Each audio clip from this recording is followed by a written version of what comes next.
Análisis, realidad, información en El Radar. Los hechos más importantes de la semana analizados a fondo. El eco de los acontecimientos. Un recorrido por lo que dice la gente con Ricardo Ospina. Aquí comienza El Radar en Blue Radio. Bienvenidos, es un gusto saludarlos como siempre en El Radar. Estamos en Blue Radio, estamos en bluradio.com. También usted nos sintoniza en nuestro canal de YouTube y en nuestras redes sociales. Hoy estamos comenzando el mes de noviembre. Hoy es sábado 2 de noviembre, y hemos decidido que hoy no vamos a comenzar con música, porque la historia que viene a continuación es una historia dolorosa, una historia indignante que tiene que ver con violencia y abuso sexual contra los niños. Unos niños que crecieron, unos niños que hoy son adultos y que se llenaron de valor para denunciar la manera en la que todos los hermanos de una familia, los hermanos Llano, 8 en total, siendo niños, fueron abusados sexualmente por el padre Darío Chavarriaga, que falleció hace una década. Este hombre murió, aparentemente sancionado por la iglesia, pero no por la justicia. Y la arista con todo este episodio es que la familia Llano está denunciando que el padre Francisco de Rú, exprovincial de los jesuitas, un hombre muy respetado en la defensa de los derechos humanos, expresidente de la Comisión de la Verdad, dicen ellos, no habría dado el trámite para que la justicia investigara los crímenes cometidos por Darío Chavarriaga. Además de esto, vamos a hablar de las elecciones presidenciales en Estados Unidos. Estamos apenas a 3 días de las elecciones que serán cruciales, no solamente para Estados Unidos. Para la geopolítica mundial, lo que se juega el martes es fundamental. Es el futuro de lo que viene en las relaciones globales. El mundo pendiente de esas elecciones. Y también vamos a hablar de noticias que vienen del Reino Unido, como siempre, con Silvia Carrasco. Es un gusto a saludarlos hoy sábado en El Radar en Blue Radio, en bluradio.com y en nuestro canal de YouTube. Usted está en El Radar en Blue Radio. Hoy en El Radar tenemos una historia muy dolorosa, una historia indignante que retrata uno de los grandes flagelos que han azotado a la Iglesia Católica y que recientemente ha llevado a que el Vaticano publique un informe diciendo que tiene que esclarecerse todo lo que está ocurriendo con la pederastia, con los abusos sexuales cometidos por los sacerdotes, por algunos sacerdotes en contra de menores de edad. Ese flagelo ha tocado lamentablemente a varias familias en Colombia, y la historia que traemos hoy es una historia que ha tenido despliegue en las últimas semanas porque tiene una arista que vincula por omisión a un hombre de la iglesia muy importante, y de eso hablaremos más adelante. Hablo del padre Francisco de Rú, quien fue presidente de la Comisión de la Verdad, quien fue provincial de los jesuitas en Colombia, y que es un hombre muy respetado por su labor en defensa de los derechos humanos. El padre de Rú tiene que ver con esta historia de manera coyuntural porque él recibió la denuncia hace ya una década en contra de un sacerdote que abusó sexualmente de estas 5 personas, 4 que están en micrófono y una que está afuera, que son hermanos y que fueron víctimas de ese tipo de delitos, de crímenes, siendo todos ellos menores de edad. El padre Darío Chavarriaga era el victimario. El padre Chavarriaga falleció en 2015, falleció por supuesto sin pagar por sus delitos, por sus crímenes cometidos, que según se ha conocido podrían ser muchos más que los que hoy vamos a contarles. Esta historia tiene como objetivo develar lo que sucede con algunos sacerdotes y sobre todo buscar que se tomen medidas, que la justicia actúe y que haya lo que hoy se llama no repetición, que esto no vuelva a ocurrir, que esto cese definitivamente. La familia ya no está con nosotros. Los saludo a cada uno de ellos, son hermanos y como les digo, todos ellos fueron víctimas, fueron abusados sexualmente por el padre Chavarriaga. Fernando Llano, Fernando, gracias por estar con nosotros. Buenos días, Ricardo, gracias por la invitación. Nos acompaña también a esta hora doña María Inés Llano. Doña María Inés, bienvenida. Muy buenos días para todos, mil gracias por la invitación. En México está Marta Lucía Llano. Marta Lucía, gracias por estar con nosotros. Muchas gracias, Ricardo. Muy buenos días. Mónica Llano también nos acompaña. Mónica, bienvenida. Buenos días, Ricardo. Gracias por la invitación. Fernando es la persona que inicialmente es víctima de los abuso sexual por parte del padre Chavarriaga. Fernando, ¿cómo es la historia? La historia comienza en 1976. Yo estoy en segundo de bachillerato, había ingresado al Colegio Mayor de San Bartolomé. Tenía yo en ese año 76, 14 años y vengo llamado porque se me había elegido para ser beneficiario de una beca, pues en virtud de mi alto rendimiento académico que tenía en esa época y de una condición bastante precaria económica por la que atravesaba la familia, al ser la familia simplemente guiada por mi mamá, que era una madre cabeza de familia, 9 hijos y con una serie de dificultades, consecuencia también del descuido de mi papá por su condición de alcoholismo. Entonces en ese año llega al colegio el padre Chavarriaga, que es quien administra. En el 76. En el 76. Nos cita y nos informa que esa beca me ha sido otorgada. La beca no la otorgaba directamente la Compañía de Jesús ni el colegio, sino una asociación de antiguos alumnos llamada ASIA, cuyo director para la época era el padre Jesús Sanín Echeverry. Esa beca cubría pues mis gastos diarios de colegio como alimentación, transporte, útiles, pensión, bueno, matrícula, porque el colegio que me parece que en esa época se pagaba era una anualidad, y tenía yo lógicamente que estar en contacto permanente semanal con el padre Chavarriaga porque él administraba una cajita en el escritorio donde estaban esos dineros que me iba entregando a medida que yo los iba requiriendo.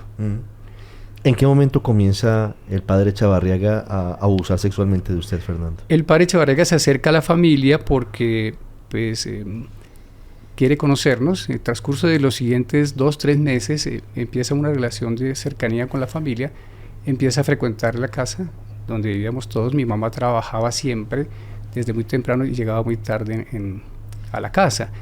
Él se presentaba a veces por las tardes en ausencia de mis padres. Y era muy simpático porque nos contaba cuentos, nos mostraba fotografías, diapositivas de sus amigos y nos enseñaba canciones infantiles. Mis hermanas, la más pequeña de 6 años y hasta la mayor de 16, y yo te quiero de pronto reforzar un poco la idea. Somos 9 hijos, ¿sí? 7 mujeres, 2 hombres. Mi hermano no vivía con nosotros por conflicto con mi papá, se había ido a vivir con mi abuela. Entonces estábamos en la casa mis 7 hermanas y yo. Las 7 hermanas fueron todas víctimas del padre Chavarriaga. ¿Y usted también? Lógico, yo fui el primero, pues por lo menos lo que vine a saber en el 2014.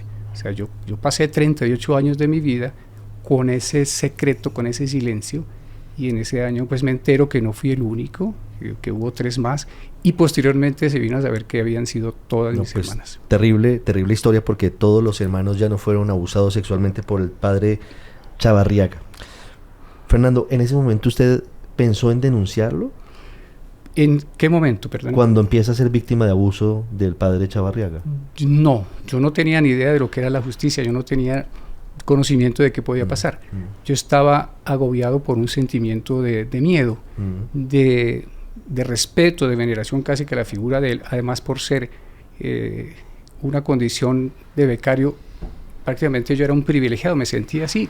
Ni mis compañeros conocieron de eso, nunca supieron que yo tenía una beca, ¿sí? Yo pasé todo mi bachillerato y ellos a veces me preguntan ahora de exalumnos cuál era su cercanía con el padre Chavarriaga. Usted era pariente de él, porque lo veíamos siempre entrando a su oficina y saliendo. Lógicamente la explicación era porque yo tenía que entrar por el dinero y salir de ahí pues para cubrir mis gastos. Quien era familiar mío era el entonces rector, el padre Mario Mejía Llano. Todo esto se desenmaraña, es una historia terrible. En 2014 ya voy a llegar a ese punto que es cuando todos ustedes se enteran de que todos fueron abusados sexualmente por el padre Chavarriaga. María Inés, ¿cómo es su historia? Sé que es muy doloroso recordarlo, pero ¿en qué momento usted también es víctima del abuso del padre Chavarriaga? Bueno, Ricardo, te quiero comentar, digamos que yo tenía 6 años de edad, o sea, no es tan consciente una niña de 6 años de edad que varios tocamientos, el acercamiento más allá de esas expresiones de cariño fueran un abuso. Imagínate, en esa edad y en esa época ni siquiera las redes sociales estaban vigentes, entonces uno no tenía la información, nosotros nunca fuimos educados en educación sexual para poder tener un conocimiento de que eso pudiera ser o llegar a ser un abuso. Entonces te digo que pues en mi circunstancia pues yo me vine a enterar mucho más tarde que a través de la ley penal que esto era un abuso, o sea que el tocamiento o el acercamiento más allá de una caricia fuera un abuso. Entonces mi mamá, que fue víctima primaria obviamente de todos estos abusos del padre Darío, porque abrió la puerta de nuestra casa para hacer eso. Él simplemente, como lo dice mi hermano, nos llegaba con regalos, con comida, con muchas cosas, y nos jugaba también, nos enseñaba juegos. Entonces fue a través de eso como mecanizó esos acercamientos hacia nosotros. Como dice mi hermano, reverencialmente, una persona, una figura como el sacerdote. Si nos fuimos criados de la vieja data, el profesor era la autoridad, el mayor era la autoridad, y pues por supuesto el sacerdote era la autoridad. Entonces nosotros nunca nos imaginamos que de verdad a través de ese beneficio que le entregó a mi hermano, él fuera a mecanizar todo ese tipo de abusos hacia nosotros. Nos sentaban las piernas, nos acariciaba, y bueno, de ahí para adelante pues pasaron muchas más cosas que seguramente yo no recuerdo, pero eso pasó. Marines, ¿en qué momento usted es consciente de que esas caricias, de que esos tratos eran un abuso del padre Chavarriaga?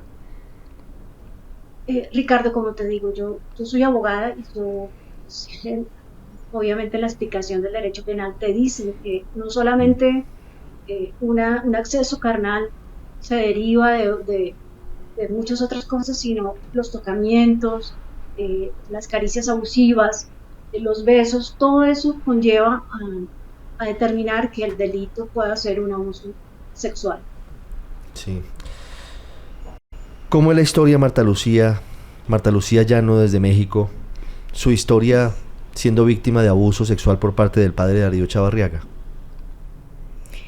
Bueno, Ricardo, digamos que después de tantos años que uno como que reflexiona y cae en el 20, como dicen aquí en México, sobre pues la historia de cada uno de nosotros, de alguna manera, pues por esa misma formación que tuvimos en casa desde niños, pues nunca supimos en ese sentido qué era bueno y qué era malo. Lo que sí teníamos claro, digamos en este tema sexual, claro, lo que sí para mí personalmente resulta supremamente complejo es que siempre sentía molestia e incomodidad cuando el padre me sentaba en sus piernas, empezaba a jugar, a cantarnos. De hecho, no sabemos una canción después de tantos años que la cantamos como si fuera ayer, que nos la enseñó él. Metía sus manos en nuestras partes íntimas, y esto no solamente me pasó a mí en la casa, también en el colegio, porque nosotros participábamos en las actividades bartolinas que realizaba el colegio, y yo en algunas ocasiones también en su oficina, allí me cerró, y también fue el manoseo, y pues es un tema complejo, Ricardo. Si yo lo veo proyectado en los años, yo creo que esto es matarnos la inocencia inconscientemente.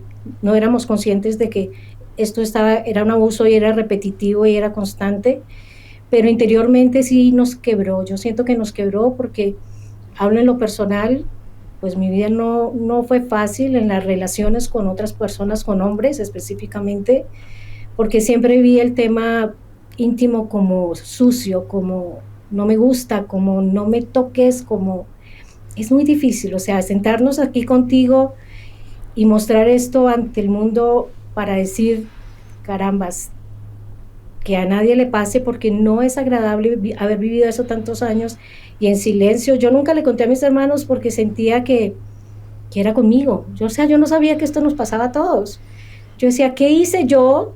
Tenía 11, 12 años, ¿qué hice para provocar esto?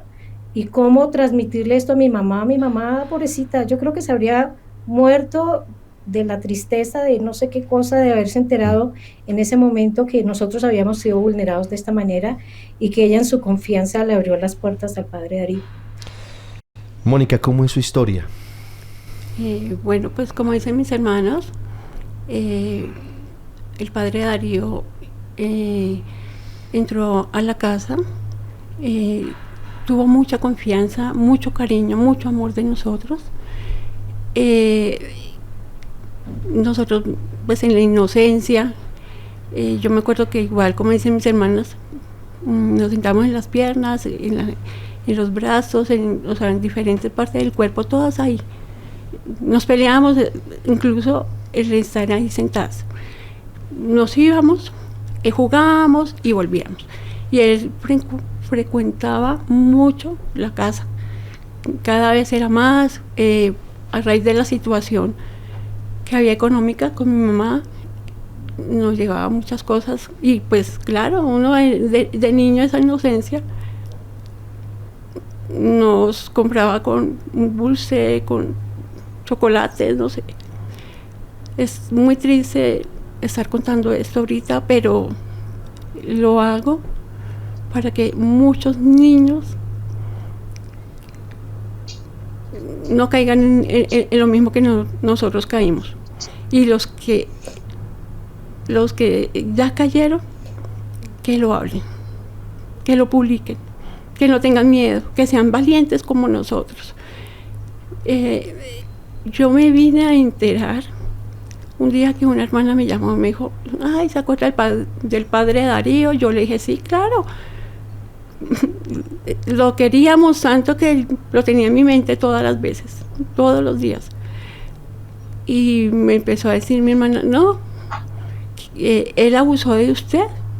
Le dije yo, no. ¿Quién fue la hermana que le preguntó? Cristina, Ana Rosa Cristina, sí.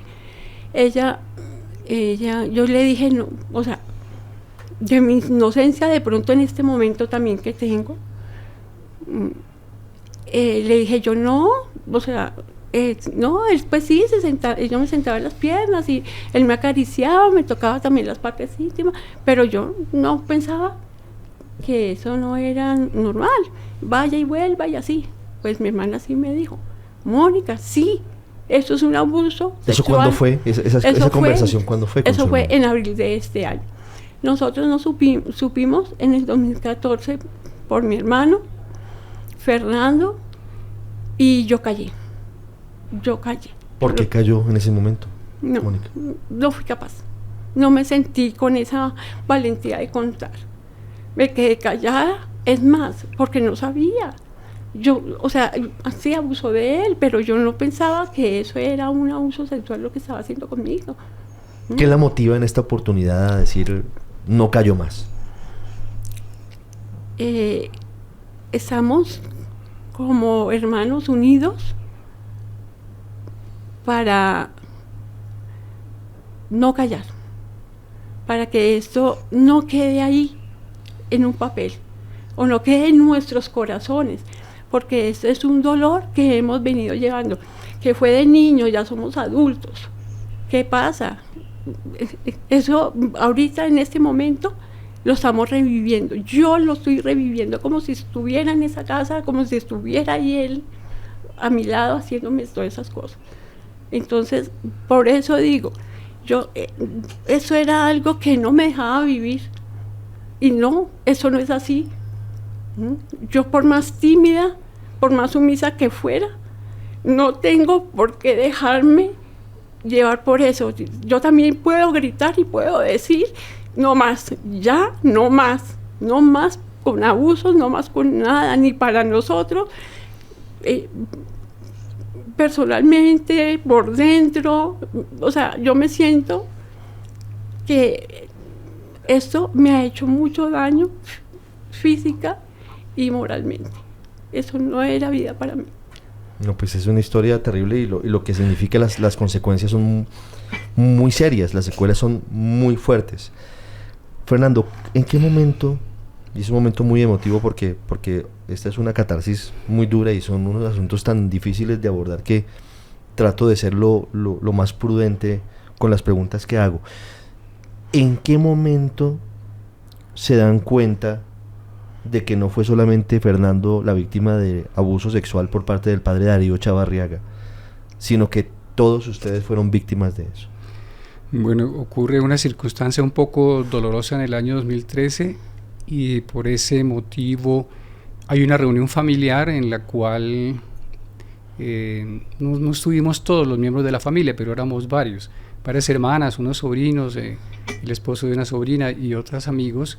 Asistimos a una reunión donde pues nosotros nos contrariamos mucho por cosas que habían pasado, por otras circunstancias, y en ese momento yo tengo una reacción muy fuerte, ¿sí? Porque nos encontrábamos en un ambiente un poco cercano a los jesuitas. Cuando veo a este señor que se acerca, viene a saludar a la familia, a los miembros de la familia que estamos allí presentes. Entonces, ¿Quién se acerca? El padre Darío Chavarriaga. El padre Darío, sí, claro. En ese evento, en 2013. Sí, en un evento, sí. No quiero entrar en No, detalles de ese evento, más sí. Pero cuando yo lo veo venir y como resultado de lo que había ocurrido en la reunión precedente, es como si se hubiera destapado una olla a presión. Yo lo veo venir unos 10 metros, estaba en compañía de un sobrino y hice un salto al pasado vertiginoso. Se me volteó la película completamente y me vi en esas escenas y vi a un adulto de su corpulencia frente a un niño chiquito como era yo era un menudito. No sé qué me pasó. Yo tuve la intención de confrontarlo. Me acerqué a él. Yo nunca he sido una persona agresiva, pero una bofetada sí se la hubiera puesto en presencia de mi familia. No fui capaz de hacerlo porque no es mi temperamento. Un sobrino me atajó y me dijo, ¿qué le pasa? Le dije, no, este no es momento de hablar. Él se dio vuelta, subió esa escalera y se volvió. Fue la última vez que lo vi. No supe más de él. Un año más tarde de esa reunión, pues hablando con mi hermana Sofía, que también está en México, ella iba con su esposo en el carro y me preguntó, ¿qué fue lo que le pasó a usted? Si era la persona que consideramos más cercana, la persona por la cual el padre Darío Chavarriaga llegó a la familia. ¿Qué fue lo que pasó con él? ¿Por qué reaccionó de esa manera? Entonces yo me armé de coraje porque nadie lo sabía, ninguno de mis hermanos sabía la historia del otro. Y le conté. ¿Y usted no le había contado a nadie la historia? Nadie. Ni a mi papá, ni a mi mamá, nadie. Yo me guardé esto para mí, ¿sí? Todo el tiempo. Eran 38 años que habían pasado desde ese momento. Y le digo a mi hermana Sofía, le digo, me pasó esto. Hubo un silencio, nos quedamos. Yo pensé que se había caído la señal. ¿Qué pasó? ¿Qué pasó? Aló. Cuando le digo a ella que estaba llorando, pero atacada llorando. Yo pues le dije, tranquilícese que esto ya pasó. Este es un episodio de mi vida que ya pasó, lo he echado al olvido, le he puesto una tapita ahí, yo seguí viviendo y no se preocupe que yo estoy bien, ya esto lo superé, o sea, lo superé, pero yo sé, eso no es así. Pero cuando ella irrumpe en llanto y yo también me empiezo a contagiar de esa conmoción que ella tenía, le digo, ¿por qué llora? Entonces cuando ella me dice, porque a mí también me abusó. Estuvimos ahí, no sé cuánto tiempo, unos minutos, y ella le dice al esposo que se haga al lado de la carretera un momento, porque iban por carretera, y estuvimos llorando, pienso yo que unos 15, 20 minutos, en silencio. Entonces, luego de esa conversación, lógicamente se encienden las alarmas. ¿Por qué no habló? ¿Por qué no hablé? Yo no hablé, ¿por qué? Yo tenía una presión frente a la autoridad, frente a la figura de él, como representante de Dios, primero que todo, como jefe en el colegio, en la autoridad académica, como administrador de una beca mediante la cual mi familia recibía un beneficio económico importante para aliviar la carga de la precaria condición en que vivimos. Yo que me quedé callado, porque luego lo vengo a entender que obró una especie de chantaje, ¿sí? Nunca me lo dijo, pero yo lo sentía, que si yo abría la boca, así fuera con mi tío Mario, al día siguiente estaba en la calle. Y mi mamá se iba a enterar de una cosa tan dolorosa. Yo no quería llevarle a mi mamá ese otro kilogramo de peso a su condición difícil que ella vivía. ¿Y cómo viene luego la decisión o el hecho de saber que además de Sofía, Mónica, que nos dice que apenas este año dice y cuenta que también fue abusada sexualmente por Chavarriaga. Marta Lucía, María Inés, ¿en qué momento, porque nos cuenta usted la primera parte, pero en qué momento coinciden todos en decir, bueno, a mí también me abusó, yo también fui víctima de él? ¿Cómo ocurre esto, Marta Lucía, María Inés?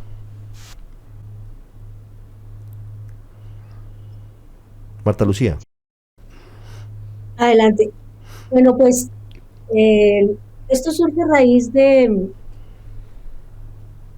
que se empezaron a salir noticias en Colombia, donde yo sé es que yo estando en México hay muchas cosas que he perdido en el hilo de la historia, pues porque ya las noticias que yo escucho son de México más que de Colombia, ¿de acuerdo? Entonces, creo que hay un movimiento en Colombia, creo que lo lideran varias personas, especialmente dos periodistas, que se han dedicado a hacer toda esta investigación del abuso de los sacerdotes, de todo lo que sucede atrás de sus puertas con respecto al abuso de los niños.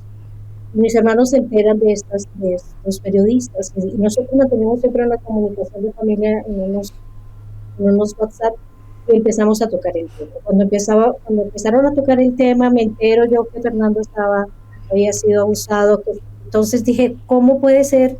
Y empezamos a hilar cabos y a unir cosas, y la verdad que fue algo que si nos tenía destrozados, o sea, si yo me sentía destrozada desde niña por un evento como este, el saber que mis hermanos también habían sido abusados, no sé, yo quería matar y comer del muerto. Yo decía, no es posible que hayamos vivido todos en esta agonía tantos años, el callar. A veces la gente dice, ¿por qué no hablan? ¿Por qué se quedaron callados tantos años? Pero solo el que vive una tragedia como estas, porque esto es una tragedia, tal vez puede entender por qué el silencio de los inocentes. Esto es como un silencio de inocentes. Nosotros éramos niños, éramos inocentes.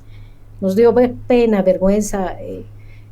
Si no lo hablamos entre nosotros, menos un medio de comunicación. Qué difícil es todo esto. Pero, pues obviamente siempre en el ánimo, y decidimos pues hablar, porque pensamos que más allá de lo que pueda repercutir, no conozco al padre de Ru, no sabía ni siquiera que el señor era una persona tan influyente en Colombia. Me vengo a enterar ahorita con todas estas noticias. O sea que no puede haber una intención detrás de nosotros hacia él. Le pido disculpas como sacerdote que es, representante de Dios en la tierra, porque amo y respeto mucho a Dios y por encima a sus sacerdotes, pero esto no tiene nada que ver con él como persona, no tiene nada que ver con él en su condición actual.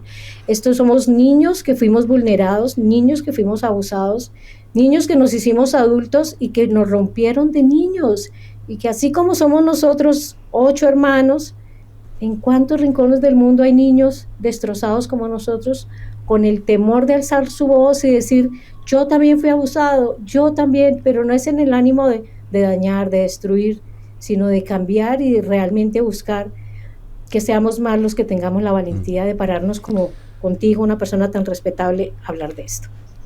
María Inés.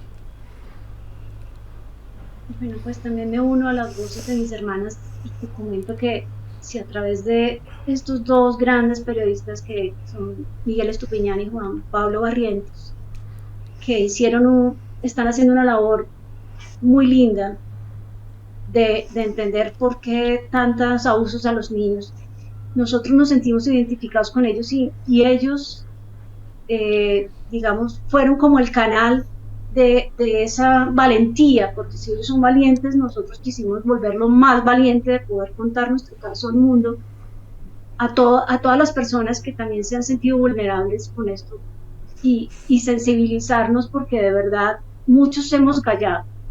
Yo también callé, como te digo, me vine a enterar de que eso fue un abuso cuando estudié Derecho Penal.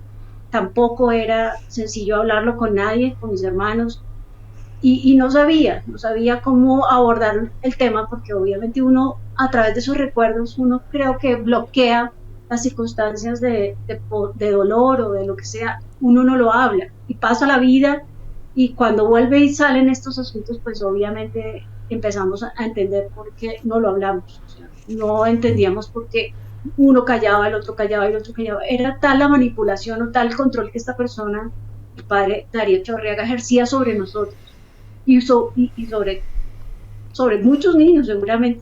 pero sobre nosotros especialmente, que ninguno sabía que el otro le había pasado, fíjate eso. Entonces, entender cómo poder ayudarnos y apoyarnos como hermanos, pues este es el momento de hacerlo.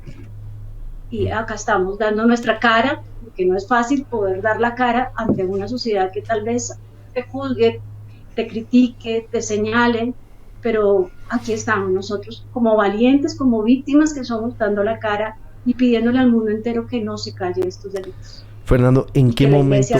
Claro, y que la iglesia También, reconozca. Ese punto es clave. Hacemos una pausa y ya regresamos al radar. Ya regresamos a El Radar en Blue Radio.